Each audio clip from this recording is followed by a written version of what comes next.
அனைவருக்கும் மாலை வணக்கம். மாண்புமிகு அம்மாவுடைய அரசு, மாண்புமிகு தமிழ்நாடு முதலமைச்சர் அவர்களுடைய தலைமையில கொரோனா வைரஸுடைய தடுப்பு நடவடிக்கைகளையும் தொடர் நடவடிக்கைகளையும் அதே போல அந்த ஸ்கிரீனிங் கண்காணிப்பு நடவடிக்கைகளையும் தொடர்ந்து தீவிரமாக தொய்வில்லாமல் அந்த பணிகளை நம்ம தொடர்ந்து அதை மிக சரியான பாதையில மிக சிறப்பாக செய்து கொண்டிருக்கின்றோம். அந்த வகையில இன்னைக்கு அந்த டோட்டல் நம்பர் ஆஃப் பாசிட்டிவ் நம்ம all over state total number of positive 712. அதுல சென்னையில மட்டும் டோட்டல் நம்பர் ஆஃப் பாசிட்டிவ் 549. இதுல குறிப்பா இன்றைக்கு மகாராஷ்டிரா மாநிலத்திலிருந்து வந்தவர்களை நம்ம செக் போஸ்ட்ல அவங்க செக் போஸ்ட்ல நம்ம அவங்கள ஸ்கிரீன் பண்ணி அப்படி வந்த பாசிட்டிவ் 87 பேர் இன்னைக்கு மகாராஷ்டிரா வந்திருக்காங்க. அவங்க பாசிட்டிவா இருக்காங்க. கேரளால இருந்து வந்த 2 பேருக்கு பாசிட்டிவ் கன்ஃபார்ம் ஆயிருக்கு. ஆந்திர பிரதேஷ்ல இருந்து வந்த ஒருவருக்கு இன்னைக்கு பாசிட்டிவ் கன்ஃபார்ம் ஆயிருக்கு. அதே போல குஜராத்ல இருந்து வந்த 3 பேருக்கு பாசிட்டிவ் கன்ஃபார்ம் ஆயிருக்கு. சோ இன்னைக்கு மட்டும் அதர் ஸ்டேட்ல இருந்து வெளி மாநிலங்கள்ல இருந்து நம்முடைய தமிழகத்திற்கு ரோட் டிரான்ஸ்போர்ட்டா வந்தவங்கள்ல 93 பேருக்கு பாசிட்டிவ் ஆயிருக்கு. சோ இன்னைக்கு டோட்டல் பாத்தீங்கன்னா 712 பிளஸ் ஒரு 93 மொத்தம் 805 பாசிட்டிவ் இன்னைக்கு அப்படின்றது நம்முடைய புள்ளி விவரத்தை உங்களுக்கு தெளிவுபடுத்த விரும்புகிறோம். டோட்டல் நம்பர் ஆஃப் டெஸ்டிங், அதாவது தொடர்ந்து நம்ம உங்களுக்கு சொன்னது போல இந்தியாவிலேயே அதிகபட்சமா நம்முடைய தமிழக அரசு மக்கள் நல்வாழ்வுத்துறை அதிகபட்சம் நம்ம டெஸ்ட் செஞ்சுட்டு இருக்கிறோம். இன்னைக்கும் 11,835 டெஸ்ட் நம்ம இன்னைக்கு பண்ணியிருக்கிறோம். அதே போல இன்று வரை இது வரைக்கும் மொத்தமா நம்ம டெஸ்ட் பண்ண அந்த நம்பர் 4,21,480. இந்தியாவிலேயே ஹையஸ்ட் டெஸ்டிங் நடந்த மாநிலம் நம்முடைய தமிழ்நாடு. அது மாண்புமிகு முதலமைச்சர் கூட பிரீஃப் பண்ணியிருக்கிறாங்க. அதே போல இன்னைக்கு நடந்த அந்த பாசிட்டிவ்ல மேல் ஆண்கள் 491, பெண்கள் 314. இப்படி அதிகமான டெஸ்ட் நம்ம செய்யறதுக்கு உண்டான நம்ம அந்த டெஸ்டிங் ஃபெசிலிட்டியை பேரலா அரசு சார்பிலையும் அதே போல தனியார் சார்பிலையும் நம்ம அந்த டெஸ்டிங் சென்டர்ஸ் நம்ம மத்திய அரசு நம்ம உரிய அந்த வழிகாட்டுதல் நெறிமுறைகளோடு அப்ரூவல் வாங்கிட்டு இருக்கோம். 68 டெஸ்டிங் ஃபெசிலிட்டிஸ் தமிழகத்துல நம்ம டெஸ்ட் பண்ணிட்டு இருக்கிறோம். குறிப்பா அதெல்லாம் நம்ம முழுமையா கண்காணிச்சுட்டு இருக்கிறோம். அதே போல டிஸ்சார்ஜ், இன்று மட்டும் டிஸ்சார்ஜ் நல்லபடியாக அந்த கோவிட் பாசிட்டிவ் மன வலிமையோடு மருத்துவர்களுடைய சிறப்பான அந்த சிகிச்சையின் மேல டிஸ்சார்ஜ் செய்தவருடைய எண்ணிக்கை 407. இதுவரை தமிழகத்துல மொத்தமா டிஸ்சார்ஜ் செய்யப்பட்டவர்களுடைய எண்ணிக்கை 8,731. 8,731 பேர் அவங்க கோவிட் பாசிட்டிவா அந்த வென்று அவங்க டிஸ்சார்ஜ் செய்யப்பட்டிருக்கிறாங்க. இன்னைக்கு டெத் பொறுத்த வரைக்கும் 7 பேர். அதுல கவர்மெண்ட்ல 5, அரசு மருத்துவமனைகள் 5, தனியார் மருத்துவமனையில் 2. அது குறித்த ஒரு அனலைஸ் நான் உங்களுக்கு பின்னாடி அதை நான் உங்களுக்கு டீடைல்ஸ் கொடுக்குறேன். குறிப்பா பாத்தீங்கன்னா ஒரு முக்கியமான தகவலை நான் உங்களுக்கு பதிவு வைக்க விரும்புகின்றேன் ஊடகத்துறை நண்பர்கள் மூலமா. அதாவது தமிழகத்துல அரசு தேவையான அனைத்து நடவடிக்கைகளையும் தொடர் நடவடிக்கை எடுத்து வரும். அதாவது தமிழகத்தினுடைய இந்த ஸ்ட்ராட்டஜியே பாத்தீங்கன்னா aggressive testing, early diagnosis, proper clinical management, treatment, discharge. இதுதான் முக்கியமான விஷயம். சோ தொடர்ந்து அதிகமான டெஸ்ட் நம்ம அதிகமா பண்றது, ஒரு பாசிட்டிவ் பர்சனை நம்ம இயர்லியா நம்ம அவனை டயக்னோஸ் பண்ணி அவங்க நம்ம கண்டுபிடிக்கிறது, நல்ல ட்ரீட்மெண்ட் கொடுக்கிறது, அப்புறம் அவங்க குணப்படுத்துறது. அப்படிதான் நம்முடைய தமிழகத்துடைய ஸ்ட்ராட்டஜி. அதான் முதலமைச்சர் இந்த மருத்துவ குழுவுடைய ஆலோசனைக்கிறப்ப நமக்கு வழிகாட்டுகிறாங்க. இருந்தாலும் இப்படி நம்ம தொடர்ந்து செய்யறப்ப இப்ப பல மாவட்டங்கள்ல இடத்துல எண்ணிக்கை இருக்கு. ஏற்கனவே சொன்னேன், பல மாவட்டங்கள் அந்த மாவட்டத்துல முழுமையா தடுப்பு நடவடிக்கைகளை செய்து தொடர்ந்து 22 நாள், 17 நாள், 15 நாள், 10 நாள், 8 நாள் அந்த மாவட்டத்துல எந்த விதமான நோய் தொற்றும் ஏற்படாம, கண்டெய்ன்மெண்ட் ஜோன் இல்லாம, அந்த மாவட்டத்துல புதிதாக தொற்று உருவாகாமல் முழுமையா தடுக்கப்பட்டிருக்கு, கட்டுப்படுத்தப்பட்டிருக்கு. மாவட்ட நிர்வாகம், மாவட்ட ஆட்சித்தலைவர், காவல்துறை கண்காணிப்பு, முதலமைச்சருடைய வழிகாட்டுதல்படி அவங்க நல்லா பண்ணிக்கிறாங்க. இருந்தாலும் நான் ஏற்கனவே சொன்னது போல இப்ப நமக்கு சேலஞ்சஸ் அப்படின்னா, இப்ப நமக்கு பை ரோட் டிரான்ஸ்போர்ட்டா இ பாஸ் வாங்கிட்டு வெளி மாநிலத்திலிருந்து நம்முடைய சொந்தங்கள், நம்முடைய உறவுகள் அவங்க நம்ம மாநிலத்துக்கு வர்றப்ப அவங்க மூலமா ஒரு டிசீஸ் ஸ்ப்ரெட் நோய் தொற்று இந்த சமூகத்திற்கு ஏற்பட்டு விடக்கூடாது என்பதற்காக செக் போஸ்ட்ல இப்ப வரைக்கும் முழுமையா ஸ்கிரீனிங் பண்றோம் இன்டர் டிபார்ட்மெண்ட் கோஆர்டினேஷனோட. அதுல இன்றைக்கு ஒரு நாள் மட்டும் அந்த ஸ்கிரீனிங்ல 93 பேர் வெளியில இருந்து உள்ள வந்தவங்களுக்கு அந்த பாசிட்டிவிட்டி இருக்குங்க. சோ இன்னைக்கு பாத்தீங்கன்னா இது வரைக்கும் இந்த ஒரு வார காலத்துல இந்த இ பாஸ் நம்ம வெளிமாநில இருந்து வர தொடங்கி ஒரு புறம் விமானங்கள் வர்றாங்க, இன்டர்நேஷனல் பிளைட் வந்துச்சு, அதுல பாசிட்டிவிட்டி இருக்கு. ஏர்போர்ஸ் விமானம் வந்தது, அதுல பாசிட்டிவிட்டி இருந்துச்சு. டெல்லியில இருந்து ட்ரெயின் வந்தது, அதுல பாசிட்டிவிட்டி இருந்துச்சு. இப்ப இது வரைக்கும் பாத்தீங்கன்னா 942 பேருக்கு பிற மாநிலங்களிலிருந்து தமிழகத்திற்கு வந்த நம்முடைய தமிழர்களுக்கு 942 பேருக்கு பாசிட்டிவ் இருக்கு. அவங்க நம்ம எல்லாரையும் செக் போஸ்ட்ல செக் பண்ணி அந்த பாசிட்டிவ் நம்ம டயக்னோஸ் பண்ணி அவங்கள முழுமையான மருத்துவருடைய ஆலோசனைப்படி முழுமையான கண்காணிப்பில் வைக்கப்பட்டிருக்கிறாங்க. அவங்கள நாங்கள் குணப்படுத்துவோம் என்பதையும் தெரிவித்துக் கொள்கின்றேன். அதுல அதிகபட்சமா மகாராஷ்டிரால இருந்து மட்டும் 726 பேருக்கு பாசிட்டிவ். இந்த ஒரு வாரத்துல மகாராஷ்டிரா இருந்து மட்டும் 726 பேருக்கு ஹையஸ்டா பாசிட்டிவ். குஜராத்ல இருந்து 21 பேருக்கு பாசிட்டிவ். அதே போல டெல்லியில இருந்து 15 பேருக்கு பாசிட்டிவ். மேற்கு வங்காளத்துல இருந்து 19 பேருக்கு பாசிட்டிவ். அதே போல கேரளா, ஆந்திரா பெரும்பாலும் வரக்கூடியவங்களுக்கு பாசிட்டிவ் இருக்கு.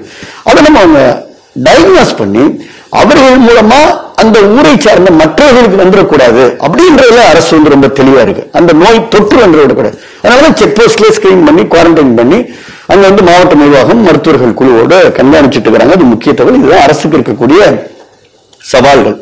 சோ இந்த சவால்களோடு சேர்த்து இப்பொழுது புதிய சவால்கள், அதாவது இப்ப இன்னைக்கு தெரியும் டொமஸ்டிக் பிளைட்ஸ் இன்னைக்கு ஃபங்க்ஷன் பண்ணலாம் அப்படின்றத மத்திய அரசு நமக்கு அறிவிச்சிருக்கிறாங்க.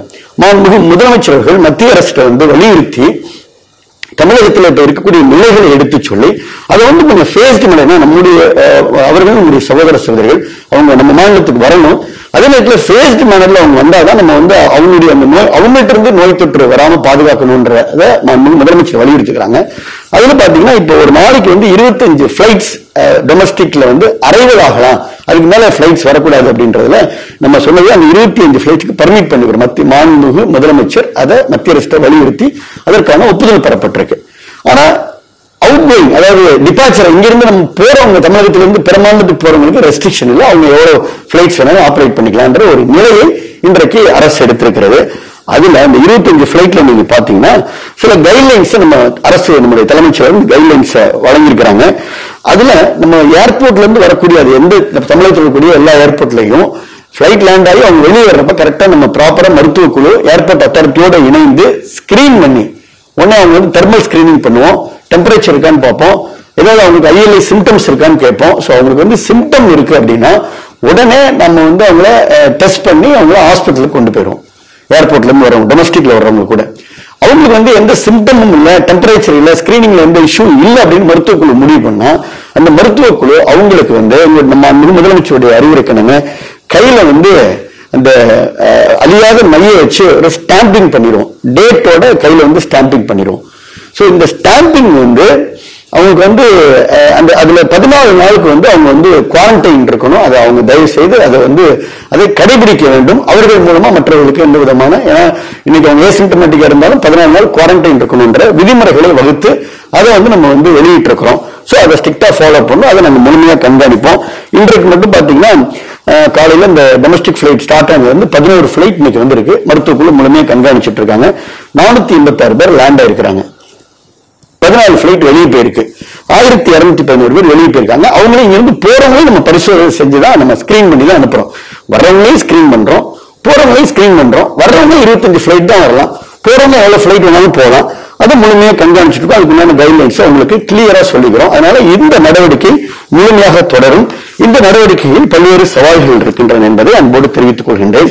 இந்த மாதிரியான புதிய சவால்கள் வருகின்ற பொழுதுதான் அரசு மிகு அம்மாவுடைய அரசு தொடர்ந்து இதற்குண்டான அந்த மேன் பவர்லாம் நம்ம ரெடி பண்ணி குழுக்களை எல்லாம் அமைத்து பல்வேறு குழுக்களை பல துறைகளோடு சேர்த்து அமைத்து இதை முழுமையான நேற்று கூட அனைத்து அரசு செயலாளர்களும் விமான நிலையத்திற்கு சென்று ஆய்வுகளை எல்லாம் மேற்கொண்டு ஏர்போர்ட் அத்தாரிட்டியோட நம்ம கோஆர்டினேஷன் செஞ்சுட்டு இருக்கிறோம்.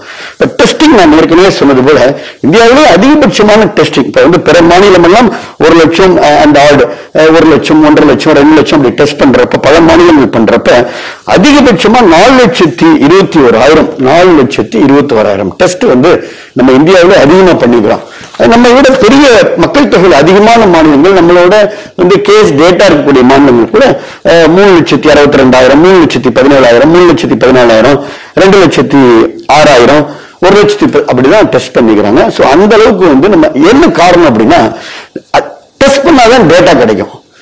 டேட்டா இருந்தாதான் சில முடிவுகளை சில ஆய்வுகளை ஆராய்ச்சிகளை செஞ்சு அதுல கிடைக்கக்கூடிய முடிவுகளை வைத்து அந்த மருத்துவ குழு அரசுக்கு பரிந்துரை செய்து அரசு சில முடிவுகளை எடுப்பதற்கு உதவியா இருக்கிறதுக்காக தான் அந்த டெஸ்ட்டை வந்து நம்ம அக்ரெசிவா தொடர்ந்து செஞ்சுக்கிட்டு இருக்கிறோம். இந்தியாவிலே அதிகபட்சமா டெஸ்ட் பண்றோம். அதை மத்திய அரசு வந்து நம்ம ரொம்ப அப்ரிஷியேட் பண்றாங்க.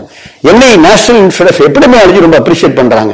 WHO அன்னைக்கு டாக்டர் சௌமியா சுவாமிநாதன் நான் முதலமைச்சர் பண்றப்ப, தமிழ்நாடு நீங்க வந்து நல்ல டெஸ்ட் பண்றீங்க, பிரமாதமா பண்றீங்க, இதே ஸ்ட்ராட்டஜியை நீங்க கண்டினியூ பண்ணுங்க, நம்பரை பத்தி நீங்க கவலைப்படாதீங்க, டெஸ்ட் பண்ணுங்க, பண்ணாதான் தெரியும், அவங்க மூலமா வேற ஸ்ப்ரெட் வந்துடக்கூடாது அப்படின்ற தகவலை வந்து டாக்டர் சௌமியா சுவாமிநாதன் நான் முதலமைச்சர்கிட்ட ஜெனீவால இருந்து, அமெரிக்கால ஜெனீவால இருந்து நேரடியா முதலமைச்சர்கிட்ட வந்து அவங்க பேசினத ரொம்ப முக்கியமான விஷயமா உங்களோட நான் பகிர்ந்து கொள்ள விரும்புறேன்.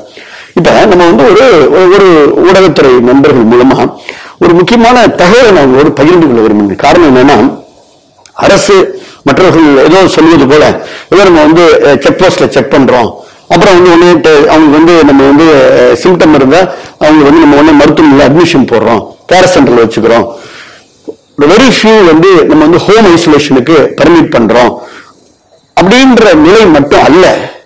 மிகப்பெரிய விஷயம், இந்த கடந்த 3 மாதங்களாக ஒரு மிகப்பெரிய ஆராய்ச்சியை தமிழக மக்கள் நல்வாழ்வுத்துறை மருத்துவ வல்லுநர்கள் குழு செய்து கொண்டிருக்கிறது என்பதை தெரிவித்துக் கொள்றேன்.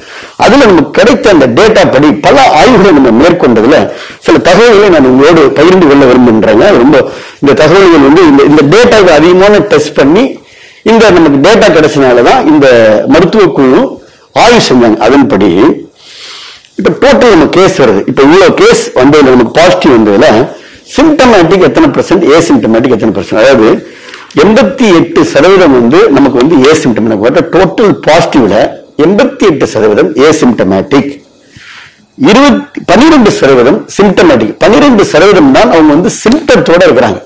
88% அவங்களுக்கு சிம்டமே இல்லை. இதுதான் தமிழகத்துல வந்த ஒட்டுமொத்த பாசிட்டிவ் பேஷண்டுடைய டேட்டா.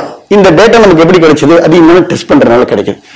இதுல நீங்க பாத்தீங்கன்னா இந்த 12% சிம்டம் இருக்குன்னு சொல்றேன்ல, என்ன சிம்டம் நீங்க கேட்கணும். பாருங்க, என்ன சிம்டம்னா இதுதான் தொடர்ந்து வந்து சட்டமன்றத்தில் இருந்து மாண்புமிகு முதலமைச்சர் அவர்கள் தொடர்ந்து சொல்லிட்டு இருக்கிற விஷயம். பாத்தீங்கன்னா ஒண்ணு, இதுல அதிகபட்சமா காய்ச்சல் 40%, இருமல் 37%, காய்ச்சல் 40%, இருமல் 37%, சோர்த்ரோட் தொண்டை வலி 10%, தொண்டை வலி 10%, மூச்சு திணறல் 9%. அதே போல 4% வந்து ரன்னிங் மோஷன் சொல்லுவோம், மூக்குல தனித்தனியா ஊத்துறது. அதனாலதான் நாங்க தொடர்ந்து உங்களுக்கு சொல்றோம், இதுதான் பிரேக்கப். 88% சிம்டமே இல்லை, 12% சிம்டம்.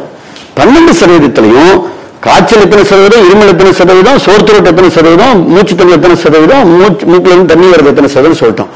இப்படிதான் தமிழகத்துல நோயாளிகள் பிரசன்ட் பண்றாங்க. அதுதான் ரொம்ப முக்கியமான விஷயம். அதனாலதான் நம்ம தொடர்ந்து என்ன சொல்றோம், ILI கேஸ், இன்ஃப்ளூயன்சா இல்னஸ், தொடர்ந்து 3 மாசமா சொல்லிட்டு இருக்கிறோம். யாருக்காவது லேசான இருமல், லேசான காய்ச்சல், லேசான ஒரு மூச்சு உடனே மருத்துவமனைக்கு வந்திருக்குன்னு சொல்றோம். அவங்க வர்றதுக்கு முன்னாடியே நம்மளும் வந்து அவங்க வந்து கண்காணிச்சு நம்ம போய் டோரை நாக் பண்ணி நம்ம அதை வந்து ஃபீல்ட்லையும் போய் நம்ம வந்து அவங்க வந்து கேட்ச் பண்றோம். சோ இது நமக்கு கிடைத்த அந்த டேட்டாவோட ஒரு முக்கியமான தகவல். இதை நான் பத்திரிகை ஊடகத்துறை நண்பர்களுக்கு இந்த பப்ளிக் டொமைன்ல வெளிப்படையா அதை நான் வந்து சொல்றோம். 3வது, இதுல இப்ப டெத்தை பொறுத்த வரைக்கும் நாங்க ஒரு ஆடிட் பண்றோம். மாண்புமிகு முதலமைச்சர் அவர்கள் தெளிவா சொல்லிக்கிறாங்க, எதுவுமே நல்ல ஒரு அதை ஆய்வு பண்ணுங்க, தொடர்ந்து சிறப்பா பண்ணுங்க அப்படின்னு சொல்லிக்கிறாங்க. சோ இதுல டெத் ஆடிட் வந்து தமிழக அரசு ஒரு குழுவை, வல்லுநர் குழு அமைச்சு ஆடிட் பண்றோம். ஒன்னு வந்து ஒரு ஜெனரல் மெடிசன் டீம், ஒரு மைக்ரோபயாலஜிஸ்ட் டீம், ஒரு SPM டீம், கம்யூனிட்டி மெடிசன் மருத்துவ குழு வந்து அவங்க வந்து குழுவா அமைச்சு மாவட்டம் வாரியா ஒரு டேட்டாவை, சென்னையில் எப்படி இருக்கு, கன்னியாகுமரியில் எப்படி இருக்கு, மதுரையில் எப்படி இருக்கு, திருச்சியில் எப்படி இருக்கு, நாகர்கோவில் எப்படி இருக்கு, இது நாகப்பட்டினத்தில் எப்படி அப்படின்னு ஆய்வு பண்றாங்க. தமிழ்நாடு முழுக்க எப்படி இருக்குன்னு ஆய்வு பண்றோம். அப்படி 3 மாசமா செய்த அந்த ஆய்வின் அடிப்படையில் இது வரைக்கும் நமக்கு வந்து இன்றையோட சேர்த்து பாத்தீங்கன்னா 118 பேர் டெத்து, மரணம் என்பது 118 பேர். அந்த 118 டெத்தை வந்து நம்ம ஆடிட் செய்யறப்பங்க ரொம்ப முக்கியமான விஷயம், கோமார்பிடிட்டி 84%, மிக முக்கியமான தகவல். 84% கோமார்பிடிட்டி, 16% நோ கோமார்பிடிட்டி. நம்ம தொடர்ந்து என்ன சொல்றோம், இந்த புதிய வைரஸ் வந்ததிலிருந்து அரசு சார்பில் தெளிவா சொல்றோம், சார் கோமார்பிடிட்டி யாருக்கெல்லாம் ஹை ரிஸ்க், நீங்க vulnerable group, targeted group, age அதிகமா இருக்கிறவங்க, என்னென்ன பிற வியாதிகள் இருக்கிறவங்க கவனமா இருக்கணும்னு அரசு தொடர்ந்து சொல்லிட்டே இருக்கிறோம். அதுல பாத்தீங்கன்னா நம்ம சொன்னது போலவே நீங்க இங்க டேட்டா கரெக்டா வந்திருக்கு. Comorbidity 84%, no comorbidity 16%. அதுல இன்னும் நாங்க டீட்டெயிலா சொல்றோம். இந்த கோமார்பிடிட்டில எந்த கோமார்பிடிட்டில டெத் அதிகமா நடந்திருக்கு அப்படின்னு நீங்க பாத்தீங்கன்னா diabetes and hyper tension. So அதிகபட்சமா டயபெட்டிஸ் அண்ட் ஹைப்பர் டென்ஷன் இருக்கிறவங்களுக்கு தான் இந்த கோவிட் பாசிட்டிவ் சேர்றப்ப அது டெத், அதாவது டெத் எக்ஸ்க்ளூசிவ் டெத் ஆஃப் கோவிட்னு சொல்லலாம், இன்சிடென்டல்னு சொல்லலாம். ஏற்கனவே நமக்கு சர்க்கரை அன்கன்ட்ரோலபிள் சர்க்கரை வியாதி, கட்டுப்படுத்த முடியாத சர்க்கரை வியாதி, கட்டுப்படுத்த முடியாத ரத்த கொதிப்பு இருக்கு, ஏற்கனவே எனக்கு கேன்சர் இருக்கு, ஏற்கனவே எனக்கு கிட்னி டிசீஸ் இருக்கு, நான் டயாலிசிஸ் செஞ்சுட்டு இருக்கிறேன், ஏற்கனவே எனக்கு டிபி இருக்கு, ஏற்கனவே எனக்கு ஹெச்ஐவி இருக்கு, ஏற்கனவே எனக்கு பிற வியாதி இருக்கிறப்ப அவங்க நீங்கள் குக்கனிங் அப்படின்னு சொல்லிக்கிறோம், அவங்களை நீங்கள் பொத்தி பாதுகாத்துக் கொள்ள வேண்டும். நான் ரொம்ப வயது முதிர்ந்தவரா இருக்கிறேன் அப்படின்னா அவங்களை நம்ம வீட்டில் இருக்கக்கூடிய நம்ம பெரியவங்களை நம்ம பாதுகாத்துக்கணும்னு அரசு என்னென்ன சொல்றதோ அது அந்த டேட்டா படி கரெக்டா இருக்குங்க. சோ அதனாலதான் உங்களுக்கு சொல்றோம் இந்த டேட்டாவை பொறுத்த வரைக்கும். அப்ப நம்ம என்ன இந்த டேட்டா நமக்கு என்ன கிடைக்குதுன்னா, சர்க்கரை வியாதி இருக்கிறவங்க, ரத்த கொதிப்பு உள்ளவங்க சரியான நேரத்தில் மருந்துகளை உட்கொண்டு தங்களுடைய சர்க்கரை, ரத்தத்தில் இருக்கக்கூடிய சர்க்கரை அளவை தெரிஞ்சுக்கணும், கட்டுப்படுத்திக்கணும். அதே போல ரத்த கொதிப்பு என்னன்னு தெரிஞ்சுக்கணும், கட்டுப்படுத்திக்கணும். அதே போல பிற வியாதிகளுக்காக மருந்து உட்கொள்ளவர்கள் சரியான ஒரு நேரம் கூட மிஸ் பண்ணாம நீங்க டேப்லெட் மெடிசனை கரெக்டா நீங்க எடுக்கணும் அப்படின்றத நான் வலியுறுத்த கடமைப்பட்டுக்கிறேன். கரெக்டான டயட் சாப்பிடணும், கரெக்டா மருந்து மாத்திரை சாப்பிடணும், கரெக்டா நீங்க டாக்டர்கிட்ட செக்அப் பண்ணிக்கணும், கரெக்டான நீங்க எக்ஸசைஸ் பண்ணணும், பிரீத்திங் எக்ஸசைஸ் பண்ணணும் அப்படின்றத தெளிவுபடுத்துறோம். இதெல்லாம் பண்றப்ப ஈஸியா நம்ம ஓவர் கம் பண்ணி வர முடியும். இது ரொம்ப முக்கியமான விஷயம். நீங்க அழகா ஓவர் கம் பண்ணி வரலாம். ஏன்னா பல கோமார்பிடிட்டி நம்ம ஓவர் கம் பண்ணி வந்திருக்கிறாங்க, அரசு மருத்துவமனையில் குணப்படுத்திட்டு இருக்கிறோம். சோ இந்த டேட்டா முக்கியமான டேட்டா. அதே போல இன்னொரு டேட்டா, ஏஜ் வைஸ் நீங்க பாத்தீங்கன்னா 60 வயசுக்கு மேல, இது வரைக்கும் நம்ம 60 வயசுக்கு மேல இருக்கிறவங்களுக்கு 50% பேர் அந்த டெத்ல பாத்தீங்கன்னா எபோ 60 இயர்ஸ் 50%. அப்ப ஏஜும் ஒரு கோமார்பிடிட்டி, அதான் சொல்றோம் ஜீரியாட்டிக் ஒரு கோமார்பிடிட்டி. அதே போல 11 வியாதிகள் ஒரு கோமார்பிடிட்டி நம்ம ஒரு அனலைஸ் பண்ணி அந்த 11க்கும் சிறப்பு வல்லுநர்கள் குழு அமைச்சு அந்த 11 வியாதிகளுக்கு கீழே வரக்கூடிய bronchial asthma, cardiology, dialysis, cancer, ageing, TB, HIV, hypertension, diabetes, இவங்க எல்லாருக்குமே போக்கஸ்டா, டார்கெட்டடா அவங்கள நம்ம கண்ணும் கருத்துமாக நம்ம கவனிக்கின்ற காரணத்தினால்தான் இந்த இந்தியாவிலேயே தமிழகத்துல உலக அளவுல அந்த மார்டாலிட்டி ரேட், டெத் ரேட் குறைவா இருப்பதற்கு காரணம். இதுதான் முக்கியமான விஷயம். அதுதான் இன்றைக்கு முதலமைச்சருக்கு மத்திய அரசுடைய சார்பில் தமிழகத்தில் மட்டும் எப்படி இந்த கோமார்பிடிட்டி இருந்தாலும் கூட இந்த டெத் ரேட்டை நீங்க எப்படி குறைச்சிக்கிறீங்கன்னு ஒரு நீங்க நம்மள்கிட்ட பிரசன்ட் பண்ண சொன்னாங்க. அரசு செயலாளர்கள் மத்திய அரசுக்கு அதை பிரசன்ட் பண்ணி அதை மத்திய அரசு நம்ம அப்ரிஷியேட் பண்ணி பெஸ்ட் பிராக்டிஸ் ஆஃப் தமிழ்நாடு, இதை பிற மாநிலங்களும் இந்த புரோட்டோகால மருத்துவர்களுடைய இந்த எப்படி அவங்க டீம் அமைச்சு எப்படி டெத் ரேட்டை குறைச்சிக்கிறாங்க, இந்த அனலைசிஸ பிற மாநிலங்களும் நீங்கள் பகிர்ந்து கொள்ள வேண்டும் என்று மத்திய அரசுடைய கருத்தின் அடிப்படையில் நம்முடைய மூத்த மருத்துவர்கள், இங்க இருக்கக்கூடிய டாக்டர் ரவிநந்தன் தலைமையில் கூடிய மருத்துவர்களுடைய கருத்துக்களை பிற மாநிலத்தில் உள்ளவர்கள் தற்பொழுது பகிர்ந்து கொள்கிறார்கள். தமிழகத்தில் இந்த அளவுக்கு நம்ம பண்ணிட்டு இருக்கிறோம் அப்படின்ற விஷயத்தை பிற மாநில best practice of Tamil Nadu has to be followed and by the other states அப்படின்னு எங்களுக்கு அந்த வீடியோ கான்பரன்ஸ் வலியுறுத்தியது. அதற்காக நிச்சயமா இந்த பெஸ்ட் பிராக்டிஸ் சென்னையிலிருந்து கன்னியாகுமரி வரை செய்து கொண்டிருக்கக்கூடிய மருத்துவ குழுவினருக்கும், ட்ரீட்டிங் டாக்டர்ஸ்க்கும், ஸ்டாஃப் நர்ஸுக்கும், அங்க இருக்கக்கூடிய நம்ம பாராமெடிக்கல் ஒர்க்கர்ஸ் எல்லாத்துக்கும் மேலாக சரியாக வழிநடத்தக்கூடிய முதலமைச்சருக்கு அந்த நேரத்தில் நான் நன்றியை சொல்ல கடமைப்பட்டிருக்கின்றேன். காரணம் இன்றைக்கு நம்ம எப்படி பண்றோம் அப்படின்றத பிற மாநிலம் அதை நம்ம ஃபாலோ பண்ணக்கூடிய அளவுக்கு மத்திய அரசு நம்மளை பிரசன்ட் பண்ண, தனியா எக்ஸ்க்ளூசிவா அதை பிரசன்ட் பண்ண சொல்லி கைட் பண்ணிக்கிறது ஒரு நல்ல விஷயமா அதை பார்க்கிறோம். ஆக இது என்ன தெரியுதுன்னா, நம்ம தொடர்ந்து ஆரம்பத்துல ஒரு சரியான பாதையில செஞ்சுட்டு இருக்கிறோம். அதாவது அக்ரெசிவ் டெஸ்டிங், அதை டேட்டா மெயின்டைன் பண்றோம், அந்த டேட்டாவை நம்ம அனலைஸ் பண்றோம். சோ இந்த டேட்டா கடந்த 3 மாதங்களாக எந்த மாதிரியான கேஸ் நமக்கு வந்திருக்கு, அவங்க சிம்டமேட்டிக் வந்திருக்காங்களா, ஏசிம்டமேட்டிக் வந்திருக்காங்களா, அவங்க என்ன மாதிரி சிம்டம்னா என்ன மாதிரியான சிம்டம் வந்திருக்காங்க, என்ன மாதிரி ஏஜ்ல வந்திருக்காங்க, என்ன மாதிரி அவங்க ப்ராக்ரஸ் ஆயிருக்கு அப்படின்றதெல்லாம் ஒரு ஆராய்ச்சி பண்ணியுடைய விளைவை நம்ம இன்னைக்கு வந்து பிரசன்ட் பண்ணியிருக்கிறோம். அதே போல அது மட்டுமல்ல, அது மட்டும் 3 மாசம் எப்படி நடந்தது என்பதை மட்டும் மருத்துவர்கள் ஆராய்ச்சி செய்யவில்லை. ஏன்னா பிஹைண்ட் த ஸ்கிரீன் நிறைய இதுல உழைப்புகள் இருக்கு. அரசு வந்து மாண்புமிகு முதலமைச்சர்கள் அடிக்கடி மருத்துவ குழுவை கூப்பிட்டு அவங்களை கூப்பிட்டு நாளைக்கு கூட மாண்புமிகு முதலமைச்சர் வந்து மருத்துவ வல்லுநர்கள் டீம் ஆஃப் எக்ஸ்பர்ட்ஸை வந்து கூப்பிட்டு பேசுறாங்க. அதே போல நம்ம வீடியோ காலில் வந்து மாண்புமிகு முதலமைச்சர் வந்து அமெரிக்காவில் இருக்கக்கூடிய சிஎம்சி வெள்ளூரில் இருக்கக்கூடிய மற்ற நம்முடைய மருத்துவர்களை கூப்பிட்டு அவங்க வீடியோ காலில் இந்த பிரசன்ட் பண்ண சொல்ற காரணம் வந்து அந்த மருத்துவ குழுவுடைய கருத்துக்களை கேட்கிறாங்க. அடுத்து எப்படி இருக்கும், அடுத்த 3 மாதத்திற்கு இது எப்படி இருக்கும், ஒரு ப்ரொஜெக்ஷன். சோ அது பாத்தீங்கன்னா expected number of COVID-19 cases in Tamil Nadu அப்படின்னு அது ஒரு ப்ரொஜெக்ஷனை நம்ம வந்து போட்டு வச்சுக்கிறோம். மிக சரியான பாதையில நம்ம கட்டுப்படுத்தக்கூடிய நடவடிக்கைகளை அரசு எடுத்துக்கொண்டிருக்கின்ற அந்த நேரத்தில் இனி வரும் காலத்துல இப்படி இருக்கிற இடத்துல இந்த ட்ரெண்ட் எப்படி போகலாம், இந்த ட்ரெண்ட் வந்து எப்படி போகும், அப்ப அப்படி போறப்ப நம்ம என்ன மாதிரியான ப்ரிப்பேர்னஸ் இருக்கணும், மருத்துவ துறையில என்ன மாதிரியான பெட் ஃபெசிலிட்டி எப்படி பண்ணணும், ட்ரக் ஃபெசிலிட்டி எப்படி பண்ணணும், எக்யூப்மெண்ட் ஃபெசிலிட்டி என்ன தேவைப்படும், அதை நம்ம எப்படி வந்து நம்ம எதிர்கொள்வது, அதுல அப்படி ஒரு வர்றப்ப கூட நம்ம வந்து இந்த மார்டாலிட்டி இல்லாம எப்படி நோயாளிகளை நம்ம குணப்படுத்தி நல்லபடியா வீட்டுக்கு அனுப்பலாம் அப்படின்ற விஷயங்கள் எல்லாம் அதுக்கு ஒரு ப்ரொஜெக்ஷன் கமிட்டியும் இருந்து இதை நம்முடைய அம்மாவுடைய அரசுடைய சார்பில் இதை தொடர்ந்து முதலமைச்சர் கண்காணிச்சுட்டு இருக்கிறாங்க. அந்த கமிட்டி இருக்கு. சோ 3 மாதங்களாக என்ன நடந்தது என்பதையும் ஆய்வு செய்து ஆராய்ச்சி செய்வதற்கு குழு இருக்கிறது. அடுத்த 3 மாதம் எப்படி இருக்கும் என்பதையும் ஆராய்ச்சி செய்வதற்கு ஆய்வு செய்வதற்கு குழு இருக்கிறது. டேட்டாக்களை உங்களுக்கு வந்து ரொம்ப டிரான்ஸ்பரண்டா வெளிப்படையா எல்லா டேட்டாவையும் பப்ளிக் டொமைன்ல கொடுத்திருக்கிறோம்.